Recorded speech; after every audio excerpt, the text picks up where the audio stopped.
안무방 김유정 지음. 상골의 가을은 물은 오갔다. 아름드리 노송은 삑삑히 늘어박혔다. 무거운 송락을 머리에 쓰고 건들건들 세세히 끼인 도토리, 벗, 돌배, 가립틀은 울긋불긋 잔디를 적시며 맑은 샘이 쫄쫄거린다. 산토끼 두 놈은 한가로이 마주 앉아 그 물을 할짝거리고 이따금 정신이 나는 듯 가랑 깊은 부수수하고 떨린다. 산산한 산들바람, 귀여운 들국화는 그 품에 새뜩새뜩 넘논다. 흙내와 함께 향긋한 당김이 코를 찌른다. 요놈은 쌀이버섯, 요놈은 잎 썩은 내, 또 요놈은 송이. 아니, 가시넝쿨 속에 숨은 박하풀 냄새로군. 응치리는 뒷짐을 딱 지고 어정어정 노닌다. 유유히 다리를 옮겨 놓으며 이 나무 저 나무 사이로 호화든다. 코는 공중에서 벌렸다 오므렸다. 연신 이러며 훅훅. 구붓한 한 송목 밑에 이르자 그는 발을 멈춘다. 이번에는 지면에 코를 야티 갖다 대고 한 바퀴 빙 나물 끼고 돌았다. 하하, 요놈이로군. 썩은 소리패 덮이어 흙이 봉곳이 돋아올랐다. 그는 손가락을 꾸짖으며 정성스레 살살 헤쳐본다. 과연 귀여운 송이. 망할 녀석, 조금만 더 나오지. 그걸 뚝 따들고 뒷짐을 지고 다시 어실렁거실렁. 가끔 선하품은 터진다. 그럴 적마다 두 팔을 떡 벌리곤 먼 하늘을 바라보고 늘어지게도 기지개를 느린다. 때는 한창 바쁠 추수 때이다. 농군치고 솜기파적 나올 놈은 생겨나도 않았으리라. 하나 그는 꼭 해야만 할 일이 없었다. 싶으면 하고 말면 말고 그저 그뿐. 그러함에는 먹을 것이 덜어 있느냐면 있기는커녕 부쳐 먹을 농토조차 없는, 계집도 없고 자식도 없고 방은 이때야 남의 겹방이요 잠은 새우잠이요. 하지만 오늘 아침만 해도 한 친구가 찾아와서 별을 털 텐데 일 좀 와 해달라는 걸 마다하였다. 몇 푼 바람에 그까짓 걸 누가 하느냐보다는 송이가 좋았다. 왜냐면 이 땅 삼천리 강산에 느려놓인 곡식이 말짱 뉘 것이람. 먼저 먹는 놈이 임자 아니냐. 먹다 걸릴 많지 그토록 양식을 쌓아두고 이리 다 무슨 난장 맞을 일이람. 걸리지 않도록 먹을 국리나 할 게지. 하기는 그도 한 3번이나 걸려서 구매밥으로 사관을 틀었다. 마는 결국 제 밥상 위에 올라앉은 제 목도 자칫하면 먹다 걸리긴 매일 반 올라갈수록 덤불은 우겄다. 머루며 달에 게다 이름 모를 잡초. 이것들이 위아래로 이리저리 서리어 좀체 길을 내지 않는다. 그는 잔디 길로만 돌았다. 넓적 다리가 벌쭉이는 찢어진 고이자락을 아끼며 조심조심 사려 딛는다. 손에는 칠그로 엮어든 7개 송기. 늙은 소나무마다 가선 두리번거린다. 사냥개 모양으로 코로 쿡쿡 내를 한다. 이것도 송이 같고 저것도 송이 같고 어떤 게 알짜 송이인지 분간을 모른다. 토끼똥이 소보록한데 가리피한 입 뚝 떨어졌다. 그 잎을 살며시 들어보니 송이 대구리가 불쑥 올라왔다. 매우 큰 송이인 듯. 그는 반색하여 그 앞에 무릎을 털썩 꿇었다. 그리고 그 위에 두 손을 내들며 10손가락을 다 펴들었다.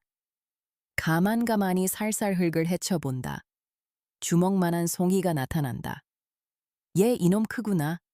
손바닥 위에다 올려놓고는 한참 들여다보며 싱글벙글한다. 우중충한 구석으로 바위는 벽같이 깎아질렀다. 그 중턱을 얽어 나간 칠깁에서는 물이 쪼록쪼록 흘러내린다. 인삼이 썩어내리는 약수라 한다. 그는 돌 위에 걸터 앉으며 또 한 번 하품을 하였다. 간밤 쓸데없는 노름에 밤을 팬 것이 몹시 나른하였다. 따사로운 햇발이 숲을 새어든다. 다람쥐가 솔방울을 떨어치며 어여쁜 할미새는 앞에서 알씬거리고 동리에서는 타작을 하느라고 와글거린다. 흥겨워 외치는 목성, 그걸 억누르고 공중에 응, 응, 진동하는 벼터는 기계 소리. 맞은 쪽 산속에서 어린 목동들의 노래는 처량히 울려온다. 산속에 묻힌 마을에 정영을 멀리 바라보다가 그는 눈을 찌긋하며 다시 한번 하품을 뽑는다. 이 웬 놈의 하품일까? 생각해보니 어제 저녁부터 여태껏 창자가 골렸던 것이다. 불현듯 송이꾸러미에서 그중 크고 먹음직한 놈을 하나 뽑아 들었다. 응치리는 그 송이를 물에 썩썩 부벼서는 떡 벌어진 대구리부터 걸상스레 덥석 물어떼었다. 그리고 널쭉한 입이 움찔움찔 씹는다. 혀가 녹을 듯이 만질만질하고 향기로운 그 맛. 이렇게 훌륭한 놈을 입맛만 다시고 못 먹다니. 문득 옛 추억이 혀끝에 뱅뱅 돈다. 이놈을 맛보는 것도 참 근자의 일이다. 간불생심이지 어디 냄새나 똑똑히 맡아보리. 산속으로 쏘다니다 백판 못 따기도 하려니와 덜어 딴다는 놈은 행여 상할까봐 손도 못 대게 하고 집에 내려다 묻고 하는 것이다. 그러나 요행이 한 꾸러미 차면 금시로 장에 가져다 판다. 이틀 사흘씩 공들인 거로 돼 잘하면 40전, 못 받으면 25전. 저녁거리를 기다리는 아내를 생각하며 좁쌀 서너 되를 손에 사들고 어두운 고개를 터덜터덜 올라오는 건 좋으나 이 신세를 뭐에 쓰나 하고 보면 을푼 양국기가 짝이 없겠고 이까짓 걸 못 먹어.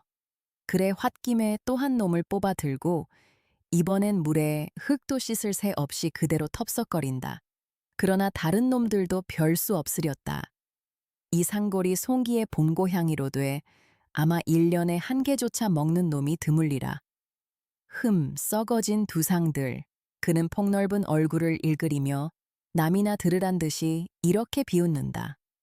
썩었다 함은 대생겼다 모멸하는 그의 언투였다. 먹다 나머지 송이 꽁댕이를 바로 자랑스러이 입에다 치뜨리곤 트림을 섞어가며 우물거린다. 송이 2개가 들어가니 이제는 더 먹을 재미가 없다. 뭔가 좀 든든한 걸 먹었으면 좋겠는데. 떡, 국수, 말고기, 개고기, 돼지고기, 그렇지 않으면 쇠고기냐. 아따 궁 한 판이니 아무거나 있으면 속중으로 여러 가지를 먹으며 시름 없이 앉았다. 그는 눈꼴이 슬그러미 돌아간다. 웬 놈의 닭인지 암탉 한 마리가 조 아래 무덤 앞에서 뺑뺑 맨다. 골골거리며 감도는 걸 봄에 아마 알자리를 보는 맥이라. 그는 돌에서 궁뎅이를 들었다. 낮은 하늘로 외면하여 못 본 척하고 닭을 향하여 적현으로 널찍이 돌아내린다.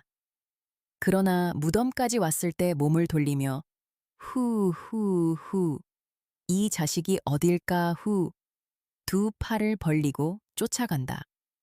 상곡대기로 치모니 닭은 허둥지둥 갈 길을 모른다. 요리 맡긴 조리 맡긴 꼬꼬댁거리며 속만 태울 뿐. 그러나 바위 틈에 끼어 왁살스러운 그 주먹에 모가지가 둘로 나기에는 불과 몇 분 못 걸렸다. 그는 으슥한 숲 속으로 찾아들었다. 닭의 껍질을 홀랑 까고서 2 다리를 들고 찢으니 배창이 옆구리로 꿰진다. 그놈은 긁어 뽑아서 껍질과 한데 뭉치어 흙에 묻어버린다. 고기가 생기고 보니 연하여 나느니 막걸리 생각. 이걸 부글부글 끓여놓고 한 사발 떡 겨두면 똑 좋을 텐데. 기. 응치리의 고기는 어디 떨어졌는지 술집까지 못 가는 고기였다. 아무려나 고기 먹고 술 먹고 거꾸로 못 먹느냐. 그는 닭의 가슴 패기를 입에 들여대고 쭉 찢어가며 먹기 시작한다. 쫄깃쫄깃한 놈이 제법 맛이 들었다. 가슴을 먹고 넓적다리, 볼기짝을 먹고 거반 반쯤을 다 해내고 나니 어쩐지 맛이 좀 적었다. 결국 음식이란 양념을 해야 하는군. 숲풀 속으로 그냥 내던지고 그는 설렁설렁 내려온다.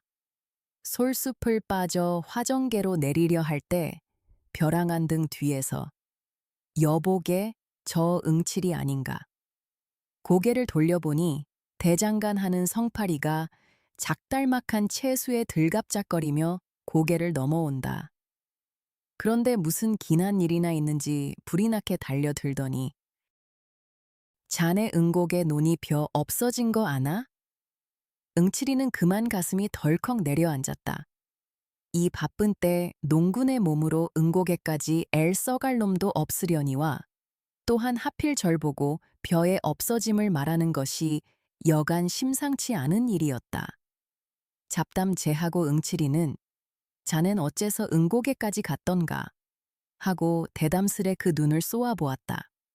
그러나 성파리는 조금도 겁먹은 기색 없이 아 어쩌다 지났지 뭘 그래 하며 도리어 얼레발을 치고 덤비는 수작이다.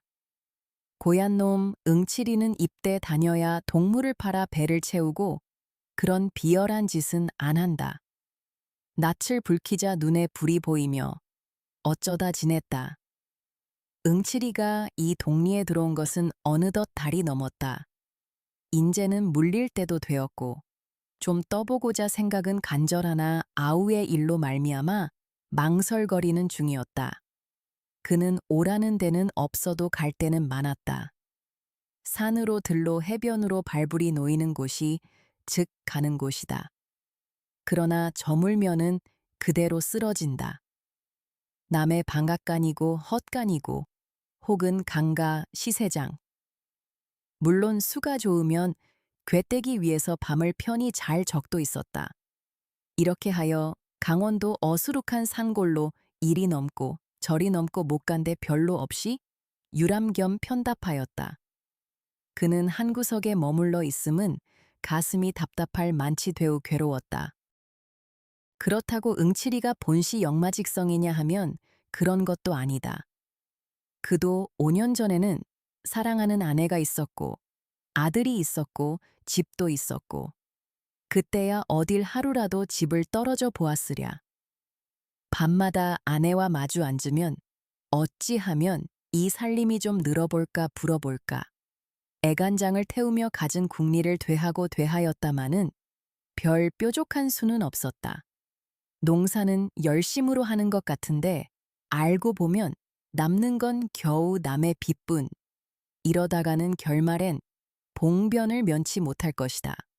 하루는 밤이 깊어서 코를 골며 자는 아내를 깨웠다. 밖에 나아가 우리의 세간이 몇 개나 되는지 세어보라 하였다. 그리고 저는 벼루의 먹을 갈아 찍어 들었다. 벽에 바른 신문지는 누렇게 끄을렀다. 그 위에다 아내가 불러주는 물목대로 일일이 내려 적었다. 독이 3개, 호미가 2, 나시 하나로부터 밥사발, 젓가락, 지피 석당까지. 그 다음에는 제가 빚을 얻어온데 그 사람들의 이름을 쪽 적어 놓았다. 금액은 제각기 그 아래다 달아놓고 그 옆으론 조금 사이를 떼어 역시 조선문으로 나의 소유는 이것밖에 없노라. 나는 54원을 갚을 길이 없음에 죄진 몸이라 도망하니 그대들은 아예 싸울 게 아니겠고 서로 의논하여 억울치 않도록 분배하여 가기 바라노라 하는 의미의 성명서를 벽에 남기자 안으로 문들을 걸어 닫고 울타리 밑구멍으로 세 식구가 빠져나왔다. 이것이 응칠이가 팔자를 고치던 첫날이었다. 그들 부부는 돌아다니며 밥을 빌었다. 아내가 빌어다 남편에게, 남편이 빌어다 아내에게. 그러자 어느 날 밤 아내의 얼굴이 썩 슬픈 빛이었다. 눈보라는 살을 애인다. 다 쓰러져가는 물방앗간 한 구석에서 섬을 두르고 어린애에게 젖을 먹이며 떨고 있더니 여보게유 하고 고개를 돌린다. 왜 하니까 그 말이 이러다간 우리도 고생일 뿐더러 첫째 어린애를 잡겠수. 그러니 서로 갈립시다 하는 것이다. 하긴 그럴 법한 말이다. 쥐뿔도 없는 것들이 붙어 다닌댔자 별 수는 없다. 그 보담은 서로 갈리어 제 맘대로 빌어먹는 것이 오히려 같든하리라. 그는 선뜻 응낙하였다. 아내의 말대로 개가를 해가서 젖먹이나 잘 키우고 몸 성이 있으면 혹 연분이 닿아 다시 만날지도 모르니깐 마지막으로 아내와 같이 땅바닥에서 나란히 누워 하룻밤을 새고 나서 날이 훤해지자 그는 툭툭 털고 일어섰다. 매팔자란 응치리의 팔자이겠다. 그는 버젓이 개트림으로 길을 걸어야 걸릴 것은 하나도 없다.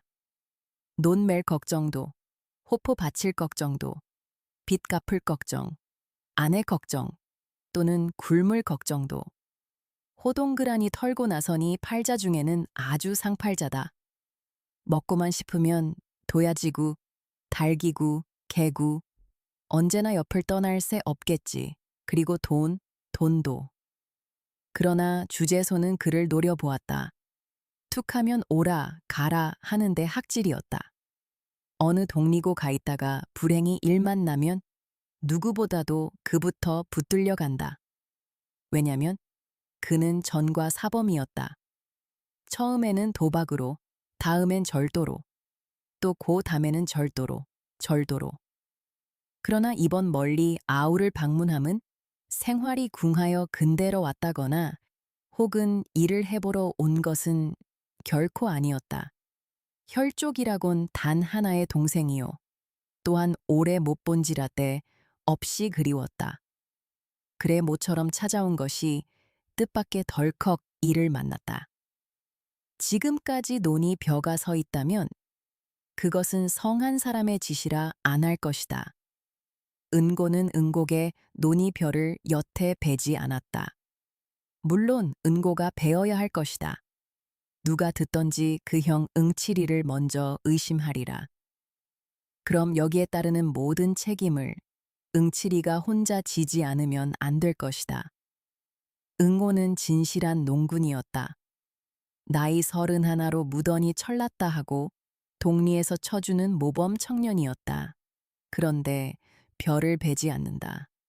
남은 다들 거둬들였고 털기까지 하련만 그는 벨 생각조차 않는 것이다.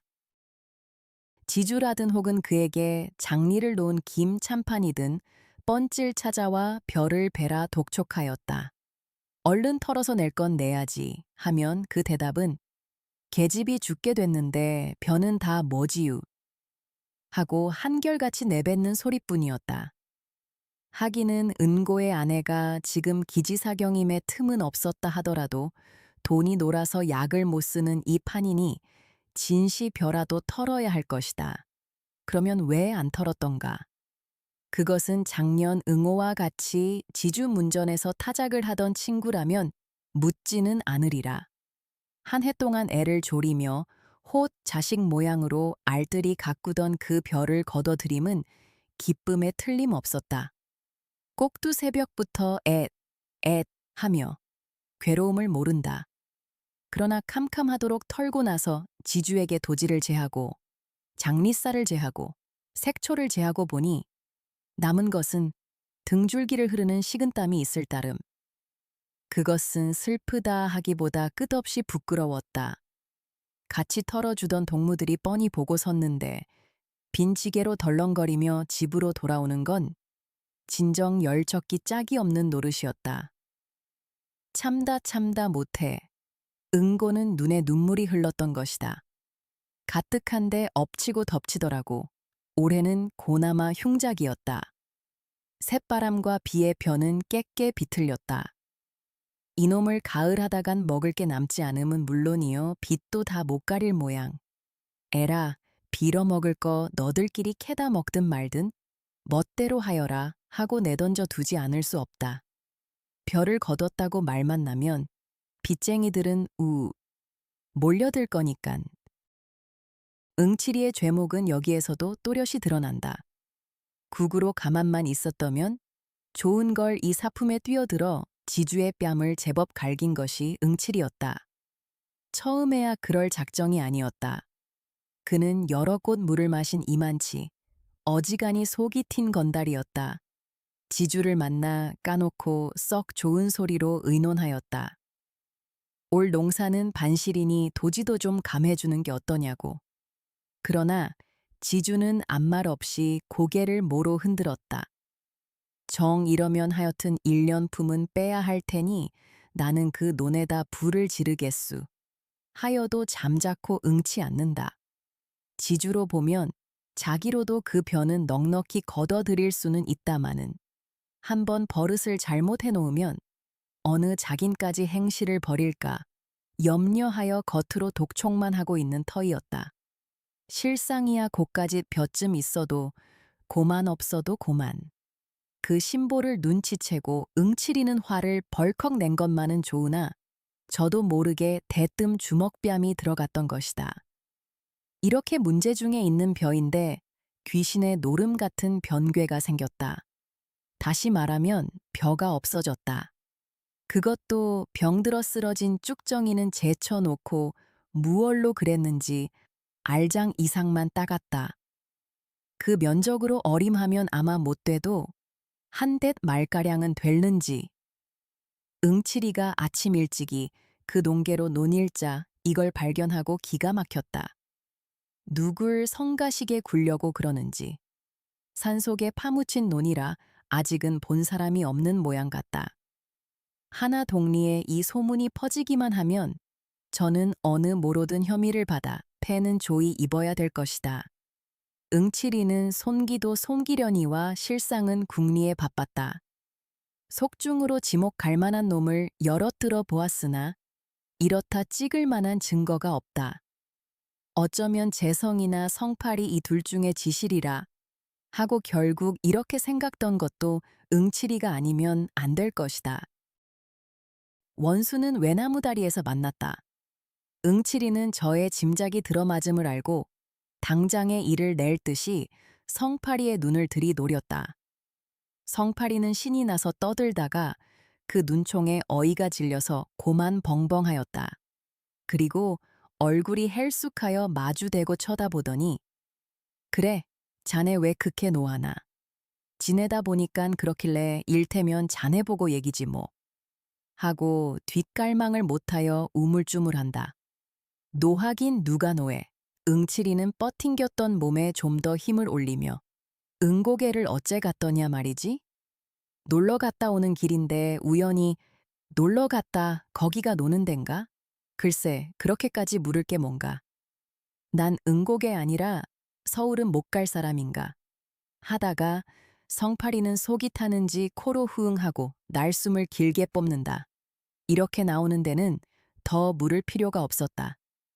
성팔이란 놈도 여간 내기가 아니요. 구장내 소틴가 뭔가 떼다 먹고 한번 다녀온 놈이었다. 많이 사귀지는 못했으나 독립평판이 그놈과 같이 다니다가는 엉뚱한 일 만난다 한다. 이번에 응칠이 저 역시 그 섭수에 걸렸음을 알고 그야 응고개라고 못 갈 리 없을 테 하고 한번 엿먹다. 그러나 자네도 알다시피 거 어디야. 거기 바로 길이 있다든지 사람 사는 동리라면 혹 모른다. 하지만은 성한 사람이야. 응고개에 뭘 먹으러 가나 그렇지 자네야 심심하니까. 하고 앞을 꽉 눌러 등을 떠본다. 여기에는 대답 없고 성파리는 덤덤히 쳐다만 본다. 무엇을 생각했는가 한참 있더니 호주머니에서 단풍갑을 꺼낸다. 우선 제가 한 개를 물고 또 하나를 뽑아내대며 권련 하나 피우게. 매우 듬직한 낯을 해보인다. 이놈이 이에 밝기가 몹시 밝은 성팔이다. 턱없이 권련 하나라도 선심을 쓸 권자가 아니리라 생각은 하였으나 그렇다고 얘까지 부르대는 건 도리어 저의 처지가 불리하다. 그것은 짜장 그 손에 넘는 짓이니 아 웬 권련은 이래 하고 슬쩍 뭉치며 성량 있겠나? 일부러 불까지 거대게 하였다. 응치리에게 액을 떠넘기어 이용하려는 고 야심을 생각하면 곧 달려들어 다리를 꺾어 놔야 오를 것이다. 그러나 이 마당에 떠들어대고 보면 저는 드러누워 침 뱉기. 결국 도적은 뒤로 잡지 앞에서 어르는 법이 아니다. 동리에 소문이 퍼질 것만 두려워하며 여보게 자네가 했건 내가 했건 간. 하고 과연 정다이 그 등을 툭 치고 나서 우리 둘만 알고 동리에 말을 내지 말게.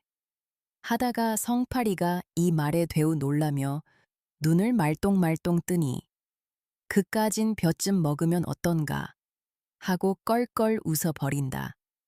성파리는 한 굽 접히어 말문이 메었는지 얼떨하여 입맛만 다신다. 아예 말은 내지 말게. 응 알지. 하고 다시 다질 때에야 겨우 주저주저 입을 열어. 내야 무슨 말을 내겠나. 하고 조금 사이를 떼어 또 내야 무슨 말을 그건 염려 말게. 하더니 비실비실 몸을 돌리어 저 갈 길을 내걷는다. 그러나 저 앞 고개까지 가는 동안에 두 번이나 돌아다 보며 이쪽을 살피고 한 것만은 사실이었다. 응칠이는 그 꼴을 이윽히 바라보고 입 안으로 죽일 놈 하였다. 아무리 도적이라도 같은 동료에게 제 죄를 넘겨 씌우려 함은 도저히 의리가 아니다. 그건 그렇다 치고 응고가 더 딱하지 않은가. 기껏 힘들여 지어놓았다 남 좋은 일 한 것을 안다면 눈이 뒤집힐 일이겠다. 이래서야 어디 이웃을 믿어보겠는가. 확적히 증거만 있어 이놈을 잡으면 대번에 요절을 내리라 결심하고 응칠이는 침을 탁 뱉어 던지고 산을 내려온다. 그런데 그놈의 행티로 가는 보면 응칠이 저만 치는 때가 못 벗은 도적이다. 어느 미친놈이 논두렁에까지 가세를 들고 오는가. 격식도 모르는 풋둥이가 그러려면 바로 조낫가리나 수수낫가리 말이지 그 속에 들어앉아 가위로 속닥거려야 들킬 리도 없고 일도 편하고 두 포대고 세 포대고 마음껏 딸 수도 있다. 그러나 틈 보고 집으로 나르면 그만이지만 누가 논이 벼를 그렇게도 벼에 걸신이 들었다면 바로 남의 집 머슴으로 들어가 한 달포 동안 주인 앞에 얼렁거리며 신용을 얻어 오다가 주는 옷이나 얻어 입고 다들 잠들거든 벼섬이나 두둑이 짊어매고 덜렁거리면 그뿐이다. 이건 맥도 모르는 게 남도 못 살게 굴려고 이 망할 자식도 그는 분노의 살이 다 부들부들 떨리는 듯 싶었다. 그러나 이런 좀도적이란 봉이 나기 전에는 바짝 물고 덤비는 법이었다. 오늘 밤에는 요놈을 지켰다. 꼭 붙들어 가지고 정강이를 분질러 놓으리라. 밥을 먹고는 태연히 막걸리 한 사발을 껄떡껄떡 들이켜자. 가을이 되니깐 맛이 행결 났군. 그는 주먹으로 입가를 쓱쓱 훔친 다음 송이 꾸러매서 세 개를 뽑는다. 그리고 그걸 갈퀴같이 마른 주막 할머니 손에 내어주며 애수, 송이나 잡숫게유 하고 술값을 치렀으나 아이 송이도 고놈 참. 간사를 피우는 것이 겉으로는 방이는 척하면서도 좀 시쁜 모양이다. 제 딴은 한 개에 3전씩 치더라도 9전밖에 안 되니깐. 응칠이는 슬며시 화가 나서 그 얼굴을 유심히 들여다보았다.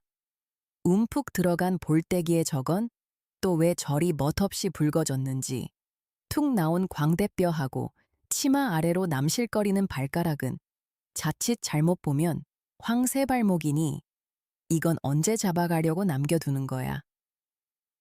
보면 볼수록 하나 이쁜 데가 없다. 한두 번 먹은 것도 아니요. 언젠가 울타리께 풀을 베어주고 술사발이나 얻어먹은 적도 있었다. 그렇게 야멸치게 따질 건 뭔가. 그는 눈살을 흘긴 마치고는 하나를 더 꺼내어 예수 또 하나 잡숫게유. 내던져주곤 대똘에 가래침을 탁 뱉었다. 그제야 식성이 좀 풀리는지 그 가축으로 웃으며 아이고 이거 자꾸 주면 어떻게 해. 어떡하긴 자꾸 살찌게유 하고 한마디 툭 쏘고 일어서다가 무엇을 생각함인지 다시 툇마루에 주저앉는다. 그런데 참 요즘 성팔이 보셨수? 아, 니 당초에 볼 수가 없더구먼. 술도 안 먹으러 와유? 안 와 하고는 입속으로 뭐라고 중얼거리며 의아한 낯을 들더니 왜 또 뭐 일이 아니유 본지가 하 오래니깐 응치리는 말끝을 얼버무리고 고개를 돌려 한 대를 바라본다. 벌써 점심때가 되었는지 닭들이 요란히 울어댄다. 논둑의 미루나무는 부하고 또 부하고 잎이 날리며 팔랑팔랑 하늘로 올라간다. 성파리가 이 마을에서 얼마나 살았지요? 글쎄 재작년 가을이지 아마 하고 장죽을 빡빡 빨더니 근데 또 떠난대든가 홍천인가 어디 즈성님한테로 간대. 하고 그게 옳지. 여기서 뭘 하느냐. 대장간이라고 일이나 많으면 모르거니와 밤낮 파리만 날리는데 그보다는 즈 형이 크게 농사를 짓는다니. 그 뒤나 거들어주고 국으로 얻어먹는 게 신상에 편하겠지. 그래 불일간 처자식을 데리고 아마 떠나리라고 하고 농구는 그저 농사를 지야돼. 내일 술 먹으러 또 오지유. 간단히 인사만 하고 응치리는 다시 일어났다. 주막을 나서니 옷깃을 스치는 개운한 바람이다. 밭 둔덕의 대추는 척척 늘어진다. 멀지 않아 겨울은 또 오렸다. 그는 은고의 집을 바라보며 그간 죽었는지 궁금하였다. 은고는 봉당에 걸터 앉았다. 그 앞 활에는 약이 바글바글 끓는다. 그는 정신없이 들여다보고 앉았다. 우중충한 방에서는 아내의 가쁜 숨소리가 들린다. 색색 하다가 아이구 하고는 까무러지게 콜록거린다. 가래가 치밀어 몹시 괴로운 모양. 뽑아줄 사이가 없이 풀들은 뜰에 엉켰다. 흙이 드러난 지붕에서 망초가 휘어청 바람은 가끔 찾아와 쌀이 문을 흔든다. 그럴 적마다 문은 을씨년스럽게 삐꺽삐꺽. 이웃의 발바리는 부엌에서 한창 바쁘게 달그락거린다. 마는 아침에 아내에게 먹이고 남은 조죽밖에야. 아니 그것도 참. 남편이 마저 긁었으니 사발에 붙은 찌꺼기뿐이리라. 거 다 졸았나 보다. 응치리는 약이란 다 졸면 못 쓰니 고만 짜 먹여라 하였다. 약이라야 어제 저녁 울 뒤에서 올까들인 구렁이지만 그러나 응고는 듣고도 흘렸는지 혹은 못 들었는지 잠자코 고개도 안 든다. 옛다 송이 마시나 봐라. 하고 형이 손을 내밀 재야 겨우 시선을 들었으나 술이 거나한 그 얼굴을 거북살스레 훑어본다. 그리고 송이를 고맙지 않게 바다 방에 치뜨리고는 이거나 먹어 하다가 뭐 소리를 크게 질렀다. 그래도 잘 들리지 않으므로 뭐야 좀 똑똑히 하라니깐 하고 골피를 찌푸린다. 그러나 아내는 손짓만으로 무슨 소린지 알 수가 없다. 음성으로 치는 이보다 종이 비비는 소리랄지. 그걸 듣기에는 지척도 멀었다. 가만히 보다 응치리는 제가 다 불안하여 뒤보겠다는 게 아니냐. 그럼 그렇다 말이 있어야지. 남편은 이내 짜증을 내며 몸을 일으킨다. 병약한 아내의 음성이 날로 변하여 감을 시방 안 것도 아니련만. 그는 방바닥에 늘어져 꼬치꼬치 마른 반송장을 조심히 일으키어 등에 업었다. 울박 반머리에 잿가는 놓였다. 머리가 눌릴 만치 납작한 굴속이다. 게다 거미줄은 예제없이 엉키었다. 부춧돌 위에 내려놓으니 아내는 벽을 의지하여 웅크리고 앉는다. 그리고 남편은 눈을 멀뚱멀뚱 뜨고 지키고 서는 것이다. 이 꼴들을 멀거니 바라보다 응치리는 맞듣지 않게 코를 휑풀며 입맛을 다시었다. 은고의 짓이 어리석고 울화가 터져서이다. 요즘 은고가 형에게 잘 말도 않고 왜 어딱비딱하는지 그 속은 응치리도 모르는 바 아닐 것이다. 은고가 이 아내를 찾아올 때 꼭 3년간을 머슴을 살았다. 그처럼 먹고 싶던 술 한 잔 못 먹었고 그처럼 침을 삼키던 그 계곡이 한 매 물론 못 샀다. 그리고 사경을 받는 대로 꼭꼭 장리를 놓았으니 후일 선체로 썼던 것이다. 이렇게까지 근사를 모아 얻은 계집이련만 단 2해가 못 가서 이 꼴이 되고 말았다. 그러나 이 병이 무슨 병인지 도시 모른다. 의원에게 한 번이라도 변변히 뵈본 적이 없다. 혹 안다는 사람의 말인즉 뇌점이니 어렵다 하였다. 돈만 있으면야 뇌점이고 연병이고 알바가 못 될 거로 돼 사날 전 거리로 쫓아 나오며 성님 하고 팔을 챌 적에는 은고도 어지간히 급한 모양이었다. 왜? 응칠이가 몸을 돌리니 허둥지둥 그 말이 이제는 별도리가 없다. 있다면 꼭 한 가지가 남았으니 그것은 엊그저께 산신을 부리는 노인이 이 마을에 오지 않았는가. 그 노인이 응고를 특히 동정하여 15원만 들여 산치성을 올리면 씻은 듯이 낫게 해주리라는데. 성님은 언제나 돈 만들 수 있지요. 안 된다. 치성 들여 날 병이 안 낫겠니. 하여 여전히 딱대고 그러게 내 뭐래든 애전에 계집 다 내버리고 날 따라 나서랬지 하고 그래 농군의 살림이란 제목 맥이라지.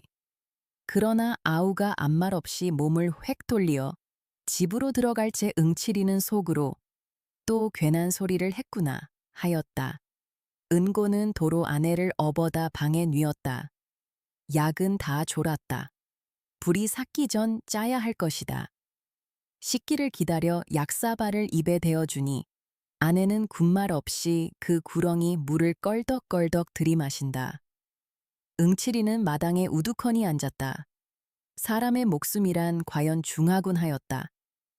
그러나 계집이라는 저 물건이 저렇게 떼기 어렵도록 중할까 하니 암만 해도 알 수 없고. 너 참 요 건너 성팔이 알지? 니오하고 친하냐? 하에. 성이 뭐래는데 거 대답 좀 하렴. 하고 소리를 빽 질러도 아우는 대답은 말고 고개도 안 든다. 그러나 응칠이는 하늘을 쳐다보고 트림만 끄윽하고 말았다. 술기가 코를 꽉꽉 찔러야 할 터인데 이건 풋김치 냄새만 코 밑에서 뱅뱅 돈다. 공짜 김치만 퍼먹을 게 아니라 한 잔 더 했더면 좋았을걸. 그는 일어서서 대를 허리에 꽂고 궁둥이에 흙을 털었다. 벼 도둑 맞은 이야기를 할까 하다가 아서라 가뜩이나 울상이 속이 쓰릴 것이다. 그보다는 이놈을 잡아놓고 낭중 희자를 뽑는 것이 점잖하겠지. 그는 문 밖으로 나와 버렸다. 답답한 아우의 살림을 보니 역 답답하던 제 살림이 연상되고 가슴이 두루 답답하였다. 이런 때에는 무가 십상이다. 사실 하느님이 물을 마련해낸 것은 참으로 은혜로운 일이다. 맹맥할 때 한 개를 씹고 보면 꿀꺽하고 쿡 치는 그 맛이 좋고 남의 무밭에 들어가 하나를 쑥 뽑으니 가락무. 이거 오늘 운수 대통이로군. 내던지고 그 다음 놈을 뽑아들고 가을로 내려온다. 물에 쓱쓱 닦아서는 꽁지는 이로 베어 던지고 어썩 깨물어 붙인다. 가을 둔덕의 포플러는 호젓하게도 매출이 컸다. 자갈돌은 그 밑에 옹기종기 모였다. 가생이로 잔디가 소보록하다. 응치리는 나가자빠져 마을을 건너다 보며 눈을 멀뚱멀뚱 굴리고 누웠다. 산이 뺑뺑 둘리어 숨이 콕 막힐 듯한 그 마을. 아리랑 아리랑 아라리요. 아리랑 뛰어라 노다갓의 증기차는 가자고 웬고동 트는데 정든님 품 안고 낙누낙누 아리랑 아리랑 아라리요 아리랑 뛰어라. 노다갓에 내일 갈지 모레 갈지. 내 모르는데 옥시기 강난기는 심어. 뭐 하리. 아리랑 아리랑 아라리요. 아리랑 뛰어라. 그는 콧노래로 이렇게 흥얼거리다 갑작스레 강릉이 그리웠다. 펄펄 뛰는 생선이 좋고 아침 햇살이 빗기어 힘차게 출렁거리는 그 물결이 좋고 이까짓 둠 구석에서 쪼들리는데 대단히 그래도 저희 딴엔 무어 농사 좀 지었답시고 악을 복복 쓰며 잘도 떠들어댄다. 하지만 그런 중에도 어디인가 형언치 못할 쓸쓸함이 떠돌지 않는 것도 아니다. 30여 년 전 술을 빚어놓고 쇠를 울리고 흥에 질리어 어깨춤을 덩실거리고 이러던 가을과는 저 딴 쪽이다. 가을이 오면 기쁨에 넘쳐야 될 시골이 점점 살기만 뛰어오문 웬일인고. 이렇게 보면 재작년 가을 어느 밤 산중에서 낫으로 사람을 찍어 죽인 강도가 문득 머리에 떠오른다. 장을 보고 오는 농군을 농군이 죽였다. 그것도 만이나 되었으면 모르되 빼앗은 것이 한껏 동전, 네 잎에 수수 7돼. 게다가 흔적이 탈로 날까 하여 낫으로 그 얼굴의 껍질을 벗기고 조깃대강이 이기듯 끔찍하게 남기고 조긴 망난이다. 흉악한 자식. 그 알량한 돈 사전에 나 같으면 가여워 덧돈을 주고라도 왔으리라. 이번 놈은 그따위 깍딱이나 안 잃는지 할 때 찬 김과 아울러 치미는 소름에 머리끝이 다 쭈뼛하였다. 그간 아우의 농사를 대신 돌봐 주기에 이럭저럭 날이 늦었다. 오늘 밤에는 이놈을 다리를 꺾어놓고 내일쯤은 봐서 설렁설렁 뜨는 것이 옳은 일이겠다. 이 산을 넘을까 저 산을 넘을까 주저거리며 속으로 점을 치다가 슬그머니 코를 골아 올린다. 밤이 내리니 만물은 고요히 잠이 든다. 검푸른 하늘의 삼봉구리는 울퉁불퉁 물결을 치고 흐릿한 눈으로 별은 떴다. 그러다 구름대가 몰려닥치면 깜깜한 절벽이 된다. 또한 마을 한복판에는 거친 바람이 오락가락 쓸쓸히 굶글고 이따금 코를 찌르는 후련한 산사 내음새. 북쪽 산 밑 미루나무에 쌓여 주막이 있는데 유달리 불이 반짝인다. 노새, 노새, 젊어서 놀아. 노랫소리는 나직나직 한 산이 흘러온다. 아마 별을 뒷심대고 외상이리라. 응치리는 잠자코 벌떡 일어나 바깥으로 나섰다. 그리고 다 나와서야 그 집 친구에게 눈치를 안 채이도록 내 잠깐 다녀옴세. 어딜 가나? 친구는 웬 영문을 몰라서 뻔히 쳐다보다. 밤이 이렇게 늦었으니 나갈 생각 말고 어여 이리 들어와 자라 하였다. 기껏 둘이 앉아서 개코쥐코 떠들다가 갑자기 일어서니까 꽤 이상한 모양이었다. 건너 마을가 담배 한 봉 사올라구. 담배 여기 있는데 또 사 뭐 하나? 친구는 호주머니에서 굳이 연봉을 꺼내어 손에 들어 보이더니 이리 들어와 섬이나 좀 쳐주게. 아 참, 깜빡. 하고 응치리는 미안스러운 낯으로 뒤통수를 긁적긁적한다.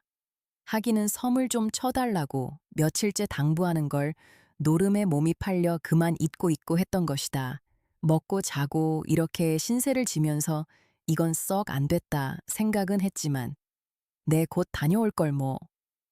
어정쩡하게 한마디 남기곤 그 집을 뒤에 남긴다. 그러나 이 친구는 그럼 곧 다녀오게 하고 때를 제치는 법은 없었다. 언제나 여일같이 그럼 잘 다녀오게 이렇게 그 신상만 편하기를 비는 것이다. 응치리는 모든 사람이 저에게 그 어떤 경의를 갖고 대하는 것을 가끔 느끼고 어깨가 으쓱거린다. 백판 모르는 사람도 데리고 앉아서 몇 번 말만 좀 하면 대뜸 구부러진다. 그렇게 장한 것인지 그 일을 하다가 그 일이라야 도적질이지만 들어가 욕보던 이야기를 하면 그들은 눈을 커다랗게 뜨고 아이구 그걸 어떻게 당하셨수 하고 저기 놀라면서도 그래 그 돈은 어떻겠수? 또 그럴 생각이 납디까요? 참 우리 같은 농군에 대면 호강사리유 하고들 한편 썩 부러운 모양이었다. 저들도 그와 같이 진탕 먹고 살고는 싶으나 주변 없어 못하는 그 울분에서 그런 이야기만 들어도 다소 위안이 되는 것이다. 응치리는 이걸 잘 알고 그 누구를 논에다 거꾸로 박아놓고 달아나다가 붙들리어 경치던 이야기를 부지런히 하며 자네들은 안정 멀었네 멀었어 하고 흰소리를 치면 그들은 옳다는 뜻이겠지. 묵묵히 고개만 껐덕껐덕하며 속없이 술을 사주고 담배를 사주고 하는 것이다. 그런데 이번 별을 훔쳐간 놈은 응치리를 마구 넘보는 모양 같다. 이렇게 생각하면 응치리는 더욱 괘씸하였다. 그는 물풀에 몽둥이를 벗삼아 논두끼를 질러서 산으로 올라간다. 이슥한 금음치랴. 길은 어둡고 흐릿한 언저리만 눈앞에 아물거린다. 그 농가지 칠 마장은 느긋하리라. 이 마을을 벗어나는 어귀에 고개 하나를 넘는다. 또 하나를 넘는다. 그러면 그 다음 고개와 고개 사이에 수목이 울창한 산중턱을 비교대고 몇 마지기의 논이 놓였다. 은고의 논은 그 중에 하나이었다. 길에서 썩 들어앉은 곳이라 잘 보여도 않는다. 동리에 그런 소문이 안 났을 때에는 천행으로 본 놈이 없을 것이나 반드시 성파리의 성행임에는 응칠이는 공동묘지의 첫 고개를 넘었다. 그리고 다음 고개에 마루턱을 올라섰을 때 다리가 주춤하였다. 저 왼편 높은 산고랑에서 불이 반짝하다 꺼진다. 짐승불로는 너무 흐리고 이놈들이 또 왔군. 그는 가던 길을 옆으로 세웠다. 더듬더듬 나뭇가지를 짚으며 큰 산으로 올라간다. 바위는 미끄러 내리며 발등을 찢는다. 딸기 가시에 종아리는 따갑고 엉금엉금 기어서 바위를 끼고 감돈다. 산, 거반 꼭대기에 바위와 바위가 어깨를 겹고 움쑥 들어간 굴이 있다. 풀들은 뻗치어 굴문을 막는다. 그 속에 돌아앉아서 5놈이 머리를 맞대고 수군거린다. 불빛이 셀까 염려다. 난포불을 얕이 달아놓고 몸들을 바싹바싹 여미어 가리운다. 어서 후딱후딱 쳐 갑갑해서 원. 이번엔 누가 빠지나? 이 사람이지 뭘 그래. 다시 섞어 어서 이따위 수작이야. 하고 한 놈이 골을 내고 화투를 빼앗아 제 손으로 섞다가 깜짝 놀란다. 그리고 버썩 대드는 응치리를 벙벙이 쳐다보며 얼뚤한다. 그들은 응치리가 오는 것을 완고척이 싫어하는 눈치였다. 이런 애송이 노름판인데 응치리를 들였다가는 맥을 못 쓸 것이다. 속으로는 되우꺼렸지만은 그렇다고 응치리의 비위를 건드림은 더욱 좋지 못하므로 아, 응칠인가 어서 들어오게 하고 선웃음을 치는 놈에 난 올듯하기에 자넬 기다렸지 하며 어수대는 놈 하여튼 한캐 떠보세. 이놈들은 손을 잡아들이며 썩들 환영이었다. 응칠이는 그 속으로 들어서며 무서운 눈으로 좌중을 한번 훑어보았다. 그런데 재성이도 그 틈에 끼어 있는 것이 아닌가. 사날 전만 해도 응칠이더러 먹을 양식이 없으니 돈 좀 취하라던 놈이 의심이 부쩍 일었다. 도둑이란 흔히 이런 노름판에서 씨가 퍼진다. 그 옆으로 기호도 앉았다. 이놈은 며칠 전 제 계집을 팔았다. 그 돈으로 영동 가서 장사를 하겠다던 놈이 노름을 왔다. 제 깐 주제에 딸 듯싶은가. 하나는 용구. 농사엔 힘 안 쓰고 노름에 몸이 달았다. 시키는 부역도 안 나온다고 동리에서 손도를 맞을 놈이다. 그리고 남의 집 머슴 녀석. 뽐을 내고 멋없이 점잔을 피우는 중늙은이 상투쟁이. 이 물건은 어서 날아왔는지 보지도 못하던 놈이다. 채 이것들이 뭘 한다고. 응칠이는 기호의 등을 꾹 찔러가지고 밖으로 나왔다. 외딴 곳으로 데리고 와서 자네 돈 좀 없겠나 하고 돌아서다가 웬걸 돈이 어디 눈치만 남고 얼음얼음하니 아내와 갈렸다지 그 돈 다 뭐 했나? 아, 이 사람아 빚 갚았지. 기호는 눈을 내리깔며 매우 거북한 모양이다. 오른편 엄지로 한 코를 막고 흥하고 내뽑더니 이번 빚에 졸리어 죽을 뻔했네 하고 묻지 않는 발뺌까지 얹어서 설대로 등거리를 긁죽긁죽한다. 그러나 응칠이는 속으로 이놈 하였다. 응칠이는 실눈을 뜨고 기호를 유심히 쏘아주었더니 꼭 4원 남았네 하고 선뜻 알리고 빚 갚고 멋하고 흐지부지 녹았어. 어색하게도 혼자말로 우물쭈물 웃어버린다. 응칠이는 퉁명스러이 나 이 원만 최게 하고 손을 내대다. 그래도 잘 듣지 않음에 따서 둘이 노놀 테야 누가 떼먹나 하고 소리가 한번 빼가니 나올 수 없다. 이 말에야 기호도 비로소 안심한 듯 저고리 섭을 쳐들고 훔척거리다 쭈삣쭈삣 꺼내놓는다. 따는 응치리의 솜씨면 낙자는 없을 것이다. 서록재간이 모자라 잃는다면 우격이라도 도로 몰아갈 테니깐. 나도 한 캐 떠보세. 응치리는 우죄스레 굴로 기어든다. 그 콧등에는 자신 있는 그리고 흡족한 미소가 떠오른다. 사실이지 노름만큼 그를 행복하게 하는 건 다시 없었다. 슬프다가도 화투나 투전장을 손에 들면 공연스레 어깨가 으쓱거리고 아무리 일이 바빠도 노름판은 옆에 못 두고 지난다. 그는 이놈 저놈의 눈치를 슬쩍 한번 훑고 두 패로 너누지 응치리는 재성이와 용구를 데리고 한 옆으로 비켜 앉았다. 그리고 신바람이 나서 화투를 섞다가 손을 딱 짚으며 튀전이래지 이깟 화투는 하튼 뭘 할 텐가 녹비킨가 켤 텐가. 약단이나 그저 보지.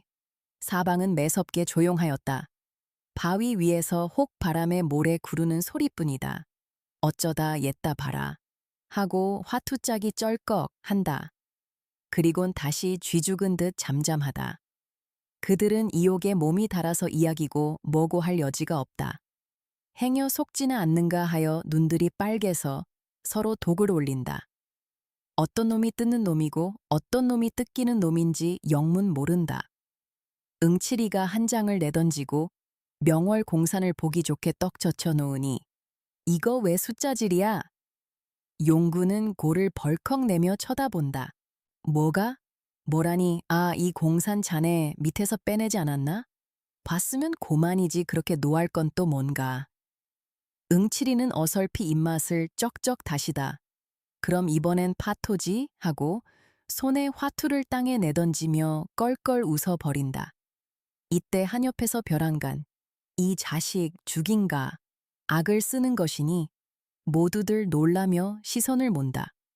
머슴이 마주 앉은 상투의 뺨을 갈겼다. 말인즉 매조 5끝을 엎어쳤다고. 하나 정말은 돈을 잃은 것이 분한 것이다. 이 돈이 무슨 돈이냐 하면 1년 품을 판 피 묻은 사경이다. 이런 돈을 송두리 먹히다니. 이 자식 너는 야마시 사기꾼이지. 돈 내라. 멱살을 훔켜잡고 다시 2번을 때린다. 이놈이 왜 이러누 어른을 몰라보고. 상투는 책상 다리를 잡숫고 허리를 쓱 펴더니 점잖이 호령한다. 자식벌 되는 놈에게 뺨을 맞는 건 말이 좀 덜 된다. 약이 올라서 곧 이를 칠 듯이 엉덩이를 번쩍 들었으나 그러나 그대로 주저앉고 말았다. 악에 바짝 받친 놈을 건드렸다가는 결국 이쪽이 손해다. 더럽단 듯이 웃고 버릇없는 놈 다 봤고 하고 꾸짖은 것은 잘 됐으나 기어이 어이쿠 하고 그 자리에 푹 엎으러진다. 이마가 터져서 피가 흘렀다. 어느 틈엔가 돌멩이가 날아와 이마에 가죽을 터친 것이다. 응치리는 싱글거리며 굴을 나섰다. 공연스레 쑥스럽게 일이나 벌어지면 성가신 노릇이다. 그리고 돈 100이나 될 줄 알았더니 다 봐야 한 40원 될까 말까. 그걸 바라고 어느 놈이 앉았는가. 그가 딴 것은 본밑을 알라 9원하고 80전이다. 기획에 5원을 내주고 자 반이 넘네. 자네 계집 잃고 돈 잃고 호강이겠네. 농담으로 비웃어 던지고는 숲속으로 설렁설렁 내려온다. 여복에 자네에게 청이 있네. 재성이 목이 말라서 바득바득 따라온다. 그 청이란 묻지 않아도 알 수 있었다. 저에게 돈을 다 빼앗기곤 구문이겠지. 시치미를 딱 떼고 나아갈 길만 걷는다. 여복의 응칠이 내 말 좀 들어. 그제는 팔을 잡아 낚으며 살려달라 한다. 돈을 좀 늘릴까 하고 벼 10마를 팔아 해보았더니 다 잃었다고. 당장 먹을 게 없어 죽을 지경이니 노름 미천이나 하게 몇 푼 달라는 것이다. 그러나 별을 털었으면 그저 먹을 것이지 어쭙잖게 노름은 그런 걸 왜 너보고 하랬어. 하고 돌아서며 소리를 빽 지르다가 가만히 보니 눈에 눈물이 글썽하다. 잠자코 돈 2원을 꺼내 주었다. 응치리는 돌에 앉아서 팔짱을 끼고 덜덜 떨고 있다. 사방은 뺑 돌리어 나무에 둘러싸였다. 거무튀튀한 그 형상이 헐없이 무슨 도깨비 같다. 바람이 불적마다 쏴사 하고 쏴 하고 음축맞게 건들거린다. 어느 때에는 짹짹하고 목을 따는지 비명도 울린다. 그는 가끔 뒤를 돌아보았다. 별일은 없을 줄 아나 혹 뭐가 덤벼들지도 모른다. 선앙당은 바로 등 뒤다. 족제비인지 뭔지 요동통에 돌이 무너지며 바스락바스락한다. 그 소리가 묘하게도 등줄기를 쭉 긁는다. 어두운 꿈속이다. 하늘에서 이슬은 내리어 옷깃을 축인다. 공포도 공포련이와 냉기로 하여 좀채로 견딜 수가 없었다. 산골은 산신까지도 줄였으렸다. 아들 낳아 달라고 떡 갖다 바칠 이 없을 테니까. 이놈의 영감님 홧김에 덥석 달려들면 앞뒤를 다시 한번 휘돌아본 다음 설대를 뽑는다. 그리고 오금팽이로 불을 가리고는 한 대 뻑뻑 피워 물었다. 노는 연암은 칸 떨어져 그 아래 누웠다. 일심전기를 다하여 나무 틈으로 뚫어보고 앉았다. 그러나 땅에 대를 털려니까 풀숲이 이상스러이 흔들린다. 뱀이 아닌가. 구시월 뱀이라니 물리면 고만이다. 자리를 옮겨 앉으며 손으로 입을 막고 하품을 터친다. 아마 두어 시간은 더 넘었으리라. 이놈이 필연코 올 텐데 안 오니 또 무슨 조할까. 이 지실한 소문이 나기 전에 한 번 더 와 보는 것이 원칙이다. 잠을 못 자서 눈이 뻑뻑한 것이 재물에 슬금슬금 감긴다. 이를 악물고 눈을 휩쓰면 이번에는 허리가 노글거린다. 속은 쓰리고 골치는 때리고 불꽃 같은 노기가 불끈 일어서 몸을 옥죄인다. 이놈의 다리를 못 꺾어 놔도 애비 없는 후레자식이겠다. 닭들이 새 화해를 운다. 멀 리산을 넘어오는 그 음향이 퍽은 서글프다. 큰 비를 몰아드는지 검은 구름이 잔뜩 낀다. 하긴 지금도 빗방울이 뚝뚝 떨어진다. 그때 논둑에서 희끄무레한 헛개비 같은 것이 얼씬거린다. 정신을 바짝 차렸다. 영락없이 성팔이, 재성이 그들 중에 한 놈이리라. 이 고생을 시키는 그놈. 이가 북북 갈리고 어깨가 다 씩씩거린다. 몽둥이를 잔뜩 우려잡았다. 그리고 벌떡 일어나서 나무줄기를 끼고 조심조심 돌아내린다. 하나 도랑쯤 내려오다가 그는 멈실하여 몸을 뒤로 물렸다. 늑대 두 놈이 짝을 짓고 이편 산에서 저편 산으로 설렁설렁 건너가는 길이었다. 빌어먹을 늑대 이것까지 말썽이람. 이마에 식은땀을 씻으며 도로 제자리로 돌아온다. 어쩌면 이번 이놈도 재작년 강도 짝이나 안 될는지. 급시로 불길한 예감이 뒤통수를 탁 치고 지나간다. 그는 옷깃을 여미어 한 대를 더 붙였다. 돌연히 풍새는 심하여진다. 산골짜기로 몰아드는 억센 놈이 가끔 발광이다. 다시금 더르르 몸을 떨었다. 가을은 왜 이 지경인지. 여기에서 밤 새울 생각을 하니 기가 찼다.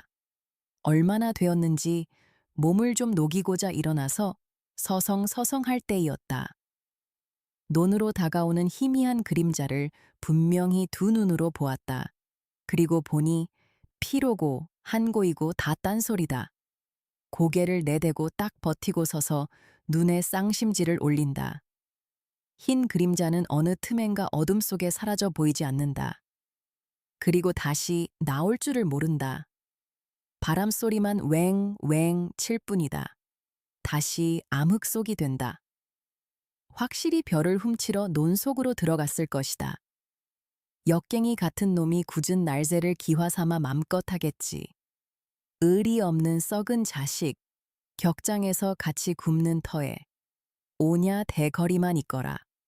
이를 한번 부드득 갈아붙이고 차츰차츰 농계로 내려온다. 응치리는 농계로 바트기 내려서서 소나무에 몸을 착 붙였다. 섣불리 서둘다간 남의 횡액을 입을지도 모른다. 다 훔쳐가지고 나올 때만 기다린다. 몸뚱이는 잔뜩 힘을 올린다. 한 식경쯤 지났을까 도적은 다시 나타난다. 논둑에 머리만 내놓고 사면을 두리번거리더니 그제야 기어 나온다. 얼굴에는 눈만 내놓고 수건인지 뭔지 헝겊이 가리었다. 보찜을 등에 짊어 메고는 허리를 구부시 뺑손을 놓는다. 그러자 응치리가 날쌔게 달려들며 이 자식 남의 벼를 훔쳐가니 하고 대포처럼 고함을 지르니 논둑으로 고대로 대굴대굴 굴러서 떨어진다. 얼결에 호되게 놀란 모양이다. 응치리는 덤벼들어 우선 허리깨를 내려 조겼다. 어이쿠쿠 쿠 하고 처참한 비명이다. 이 소리에 귀가 번쩍 뛰어서 그 고개를 들고 팔부터 벗겨보았다.